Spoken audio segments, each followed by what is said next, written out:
దేవునికి స్తోత్రం. అందరికీ నా హృదయపూర్వక వందనాలు. Praise the lord. దేవుడు మిమ్మల్ని మీ కుటుంబాలను దీవించి ఆశీర్వదించును గాక. ఈరోజు దేవుడు మనందరి కొరకు తెలియపరిచిన అద్భుతమైన వాక్య సందేశం పేతురు రాసిన 2వ పత్రిక 3వ అధ్యాయం 18వ వచనం. మన ప్రభువును రక్షకుడు యేసుక్రీస్తు అనుగ్రహించు కృపయందును జ్ఞానమందును అభివృద్ధి పొందుడి.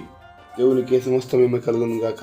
ఈ గొప్ప వాగ్దానము మనందరి జీవితాల్లో నెరవేర్చబడును గాక. ఆమేన్. ప్రియా దేవుని బిడ్డలారా, దేవాదేవుడు మనకు అనుగ్రహించినటువంటి కృప జ్ఞానమందు అభివృద్ధి పొందండి అనే విషయాన్ని దేవుడు తెలియపరుస్తున్నాడు. నిజంగా ఆయన కృపయే మన జీవితాల్లో ఎల్లప్పుడూ విస్తరించే విధంగా ఉండాలి. ఆ కృపను పొందుకునే విషయంలో అభివృద్ధి పొందుతూ ఉండాలి. దినదినము ఆయన కృప విస్తరిస్తున్నది మన ఎడల. నిజమే అండి. ఈ లోకంలో పాప ప్రపంచంలో నివాసం చేస్తున్నాం కనుక ఆయన కృప లేకపోతే ఈరోజు మనకు ఆయుష్ కానీ ఆరోగ్యం కానీ బ్రతుకు కానీ లేనే లేదు. ఇది ముమ్మాటికి సత్యం, వాస్తవం. ఈ విషయాన్ని మనం గమనించాల్సిన అవసరం ఉన్నది ప్రియ దేవుని కుమారుడు కుమార్తె.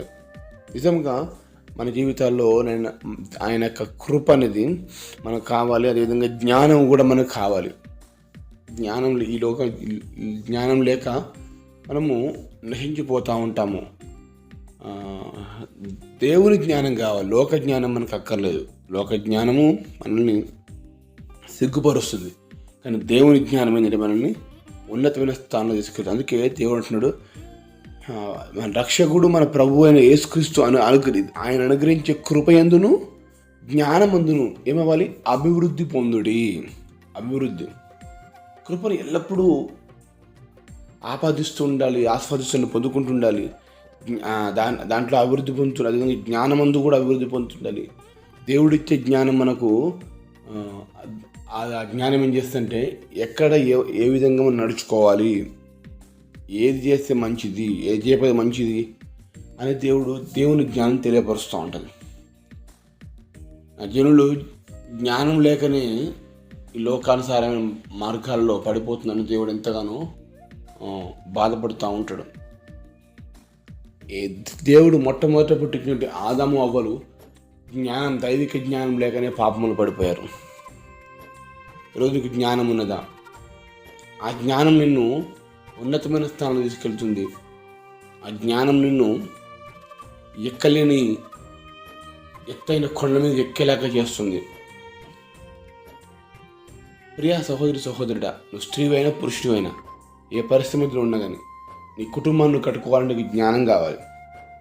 దాంట్లో అభివృద్ధి పొందాలి. దేవుని కృప, జ్ఞానం ఇది మనకు కావాలి. దేవుడు ఇవ్వడానికి సిద్ధంగా ఉండండి. అవి ఆయన అనుగ్రహించేటువంటి కృప, జ్ఞానము ఇవి ఆయన అనుగ్రహిస్తాడు. ఇవ్వండి ప్రభు అనడానికి అవకాశం లేదు. ఇవ్వడు అనడానికి కూడా అవకాశం లేదండి. దేవుడు ఇవ్వడానికి సిద్ధంగా ఉన్నాడు. పొందుకోవడానికి నువ్వు సిద్ధంగా ఉన్నావా అనేదే ఇక్కడ ప్రశ్న. పేతురు భక్తుడు చెప్తున్నాడు, మన రక్షకుడు ఆయన యేసుక్రీస్తు ఆయన అనుగ్రహించేది. నీకు ఇచ్చి వాళ్ళు తీసుకునేది కాదు. అనుగ్రహం మొత్తం అంటే నీ సొంతం. అది ఆయన కృపలో, జ్ఞానంలో అభివృద్ధి పొందాలి.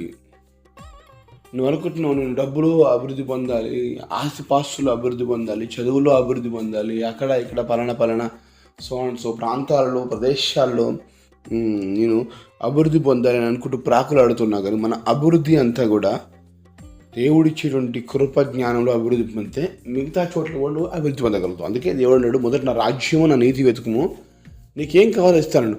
మనకు కావాల్సిన మనం లేకపోవడానికి కారణం ఏంటంటే దేవుని రాజ్య పనుల వైపు మనం దేవుడిచ్చేటువంటి ఆ యొక్క ఆత్మీయ వరంలో మనము అడుగు వేయలేకపోతున్నాం కనుక మనకు కావాల్సి మనం పొందుకోలేకపోతున్నాం. ఇక్కడ సింపుల్ లాజిక్ ఏంటంటే మనకు కావలసిన మేలు ఆశీర్వాదం మనం పొందుకోవాలి. ఖచ్చితంగా పొందుకోవద్దు కదా. పొందుకోవాలి అంటే దేవునికి మనం మొదటి ప్రాధాన్యత ఇవ్వగలగాలి. దైవిక జ్ఞానం మనకు కావాలి. సొలొమోను ఎంత జ్ఞానవంతుడండి. ఆ జ్ఞానము భూప్రపంచంలో ఎవరికీ లేదు. మహాజ్ఞాని ఆయన. ఈరోజు యేసుక్రీస్తు ప్రభు ఇచ్చే జ్ఞానము పరలోక సంబంధమైన జ్ఞానం. అది ఆ జ్ఞానము నువ్వు ఎక్కడ ఏ విధంగా ఎవరితో నడుచుకోవాలి, పాపములో పడకుండా ఆ జ్ఞానం నడిపిస్తూ ఉంటుంది. నిజమే అండి. జ్ఞానం లేకుండా మనం ఇష్టానుసారంగా వెళ్తూ ఉంటాం. ఎక్కడ ఏ విధంగా ఉండాలి, ఏ విధంగా నడుచుకోవాలి, ఈ యొక్క దేవుడిచ్చే కృప జ్ఞానము మనం పొందుకోవడమే మాత్రం కాదు, దాంట్లో అభివృద్ధి పొందే విధంగా మనం ఉందుము కాక. ఆమేన్. కనుక ఈ గొప్ప వాగ్దానము మన జీవితంలో నెరవేర్చబడినట్టుగా ప్రార్థన చేసుకుందాం. ప్రభువా నీకు వందనాలు, స్తోత్రములు. ప్రభువా నీ కృప జ్ఞానం మాకు కావాలయ్యా. దాంట్లో మేము అభివృద్ధి పొందాలి. మేము ఎక్కడెక్కడో అభివృద్ధి పొందడం కాదు, నీలో మేము అభివృద్ధి పొందాలి. తద్వారా మేము మీరు ఇచ్చే దీవెనల ఆశీర్వాదం పొందుకోగలుగుతాము.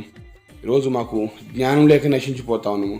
నీ జ్ఞానం మాకు దయచేయండి. తద్వారా ఈ లోక సంబంధించిన ప్రతి ఆశీర్వాదం పొందుకున్నట్టుగా సహాయం దయచేయమని నజరేయుడైన యేసు నామములో అడిగి వేడుకొని పొందుకుంటున్నాము తండ్రి. ఆమేన్.